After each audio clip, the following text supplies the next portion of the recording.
원펀맨 리메이크 1권입니다. 단언컨대 재미만큼은 최고의 만화입니다. 평화로웠던 A도시에 갑자기 엄청난 폭발이 일어났습니다.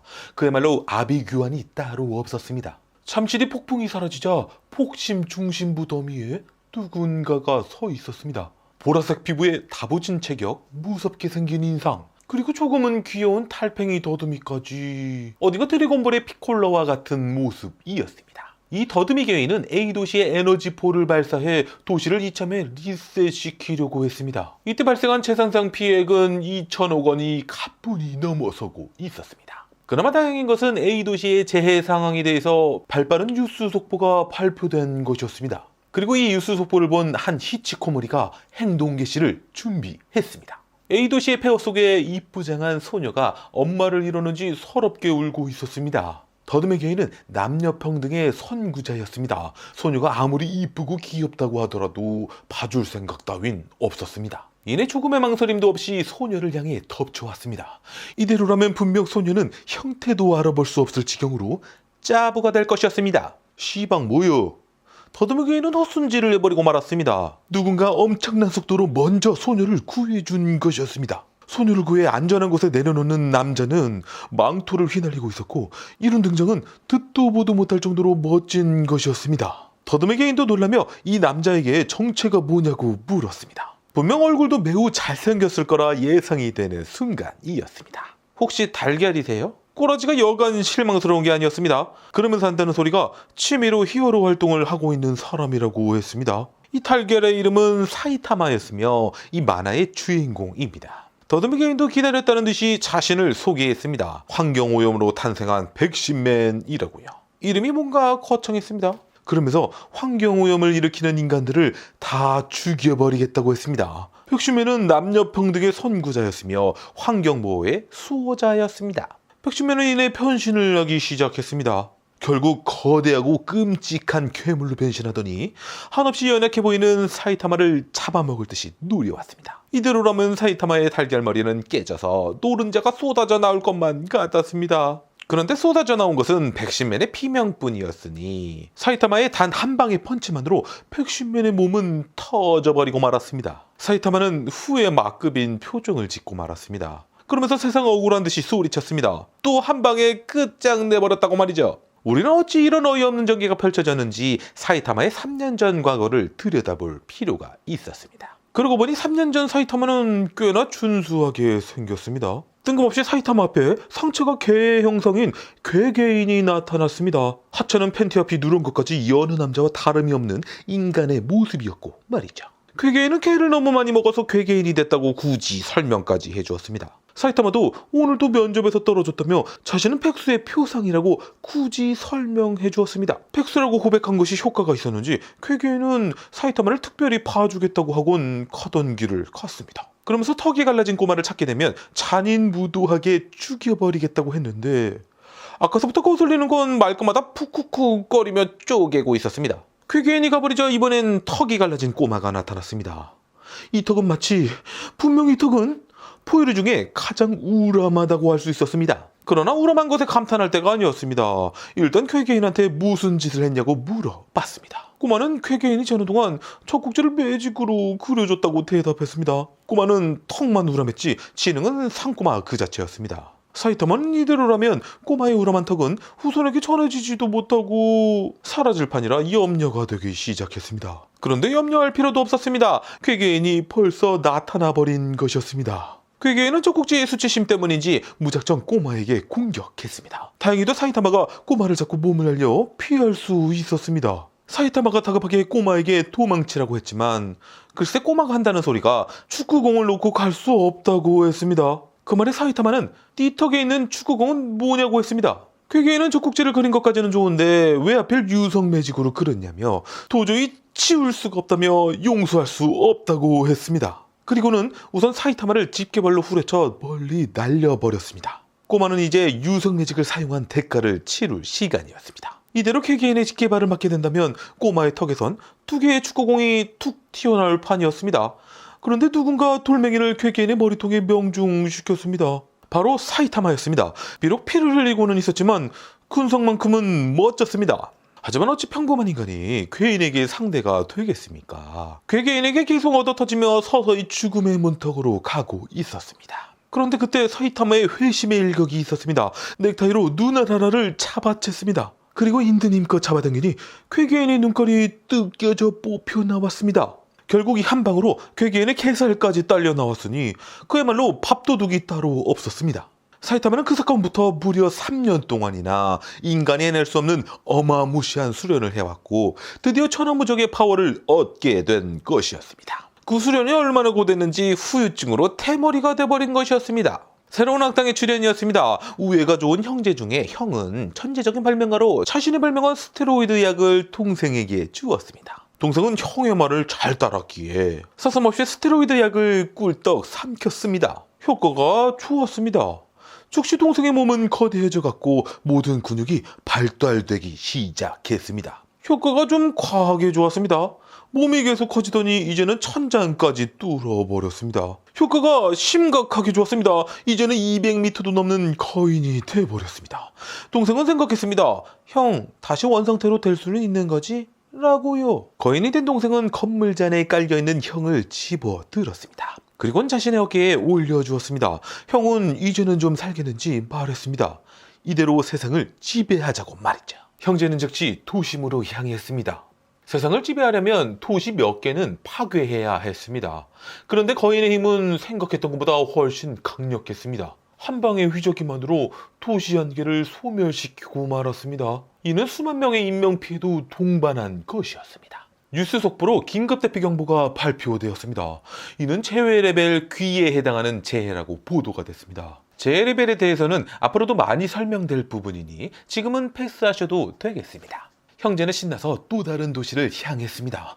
그런데 거인 반대쪽 어깨에 누군가 이미 올라타 있었습니다. 바로 사이타마였습니다. 갑자기 나타난 사이타마에게 놀랐는지 형은 동생에게 어깨에 올라타 있는 저 달걀을 빨리 죽이라고 소리쳤습니다.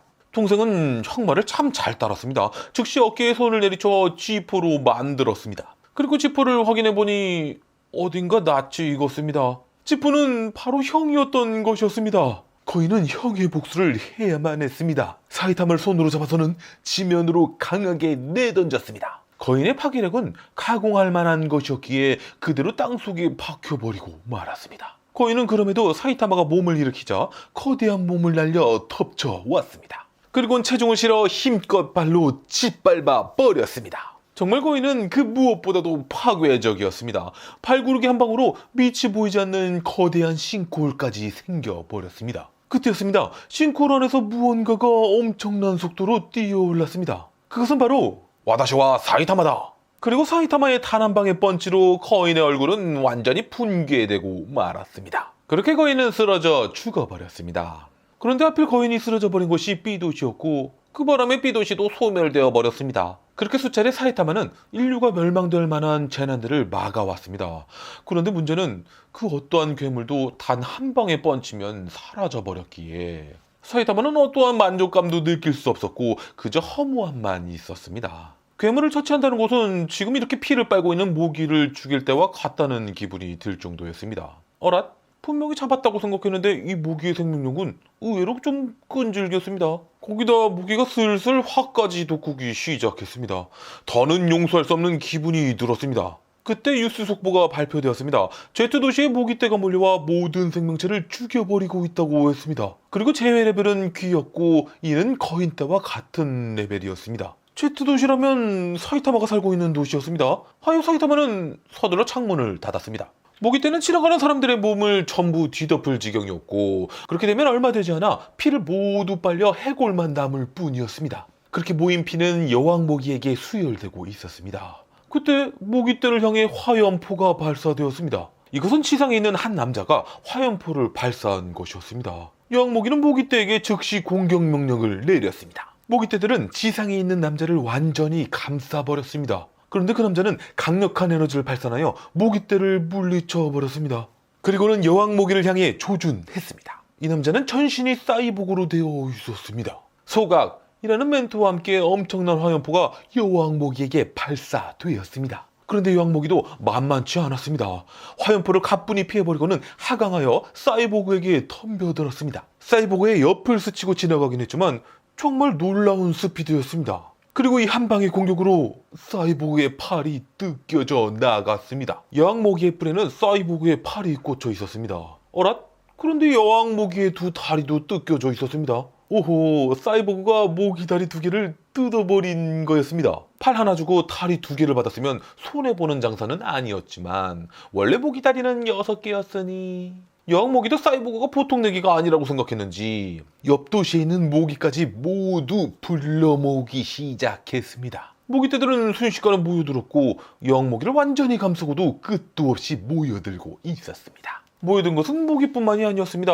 저 뒤에서 꼴뚜기도 뛰어오고 있었습니다. 바로 사이타마였습니다. 집에 있던 모기가 여왕 모기의 부름에 집 밖으로 나오자 그 모기를 쫓아온 것이었습니다. 사이보그가 사이타마에게 죽기 싫으면 어서 도망가라고 했습니다. 하지만 도망가고 말 것도 없었습니다. 이미 여왕 모기는 거대한 파워업을 완성시키기 직전이었습니다. 사이보그도 눈치를 챘습니다. 하여 즉시 자신이 가지고 있는 모든 에너지를 소모해 가공할 만한 화염포를 발사했습니다. 이 한 방으로 이 부근의 모든 모기떼들이 재가 돼버렸습니다. 물론 주변의 집들마저도 불에 타버리고 말았지만요. 그리고 생각해보니 사이타마가 가까이 있었다는 것을 깜빡하고 말았습니다. 덕분에 사이타마의 모든 털도 사라져버렸습니다. 그럼 저 남아있는 눈썹은 뭐냐고 하시겠지만 문신으로 추정되고 있습니다. 그런데 여왕모기는 아무런 데미지도 받지 않은 상태였고 사이보그 뒤에서 갑자기 나타나더니 그대로 몸을 반토막 내버렸습니다. 파워업이 된 여왕모기에겐 사이보그는 더 이상 상대가 되지 않았습니다. 사이보그는 여러 조각으로 찢겨져 버렸고